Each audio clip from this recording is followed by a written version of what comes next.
e para a gente falar um pouco mais sobre esse impacto, né, que já se deu no mundo político brasileiro, em atividades representativas da economia mineira, a gente também tem as repercussões internacionais acerca disso. Por isso, a gente vai conversar agora com o analista de política internacional e também especialista em direito internacional, o professor Vladimir Feijó, que está ao vivo com a gente para poder falar sobre esse assunto. Professor, está errado a gente parar para pensar que... Primeiro, boa tarde, obrigado por atender o chamado da Rede Catedral e do Rede Notícia.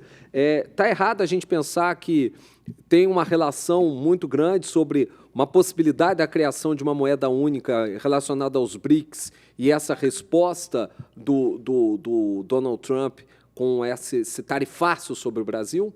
Como ele já fez com a China, inclusive. A postura do Donald Trump chega a ser um quê contraditória. Obrigado, André. Obrigado, Janaína, pelo espaço e por estar com vocês repercutindo esse tema. Ao mesmo tempo, o Trump intencionalmente deseja desvalorizar o dólar com o objetivo de reindustrializar o país, porque fica mais difícil importar e mais fácil exportar. Ele insiste que a perda de influência do dólar é péssimo para o interesse americano. Mas acontece que um dólar desvalorizado deixa de ser moeda de reserva de muitos países que não têm interesse de ficar com uma espécie de peso morto, estocando e talvez preferiria outra moeda ou o ouro, ou o que quer que seja. Os países dos BRICS, em especial, eles estão atentos ao que pode vir a acontecer. O sistema financeiro que funciona no mundo foi estabelecido no pós-Segunda Guerra Mundial, e os Estados Unidos já deu um grande calote na década de 1970, quando tirou a paridade dólar, ouro. E agora tem, desde 2001, usado como arma financeira o sistema SWIFT para aplicar punição aos países, inclusive congelar verbas de alguns países. E o Brasil teme que isso aconteça consigo e, por isso, tem buscado diversidade de moedas, né, para os pagamentos internacionais. E vocês estão certíssimos. Na semana passada foi anunciado um grande pacote de swap para reduzir a dependência do dólar do comércio internacional do Brasil. E, professor, esse apoio, né, do Trump ao Bolsonaro, como é que o senhor avalia isso, né? Muitas pessoas estão criticando esse apoio, outras estão apoiando. Isso pode interferir de alguma forma?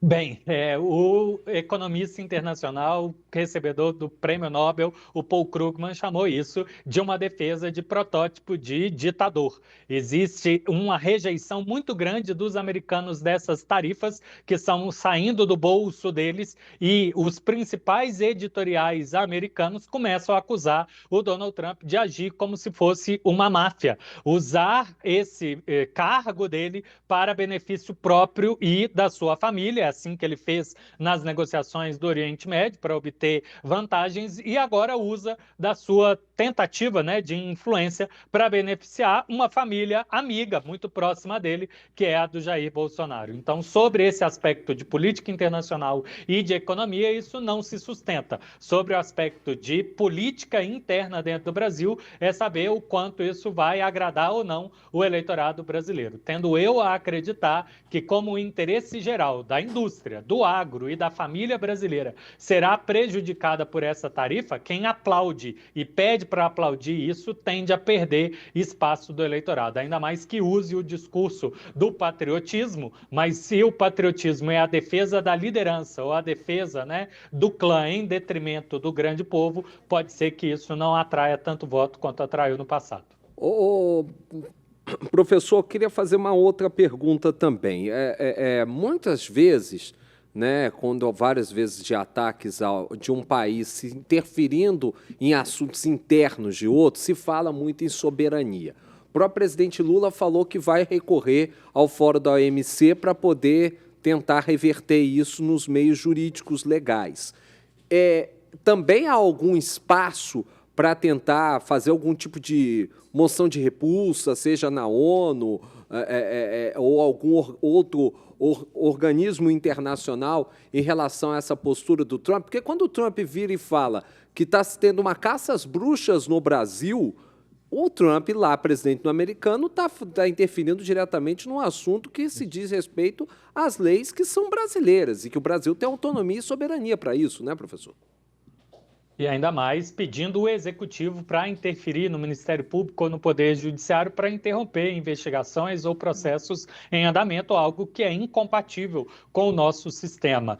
André, sobre manifestações internacionais, eu vejo pouca viabilidade de ter sucesso. A ONU é mais um encontro de discussões do que pressão. Mas como há um jogo geopolítico, não é só o Brasil que recebeu esse tarifaço na segunda leva, o Trump fez semana passada uma lista de 9 países, junto do Brasil outros 5, e amanhã deve anunciar outros. Existe um grande movimento internacional que pode fazer pressão sobre congressistas americanos e o próprio eleitorado americano para tentar reverter esse tipo de medida. Sobre o aspecto mesmo de ingerência de política interna dos países, eu sinto em ter que reconhecer que esse é o histórico da democracia americana.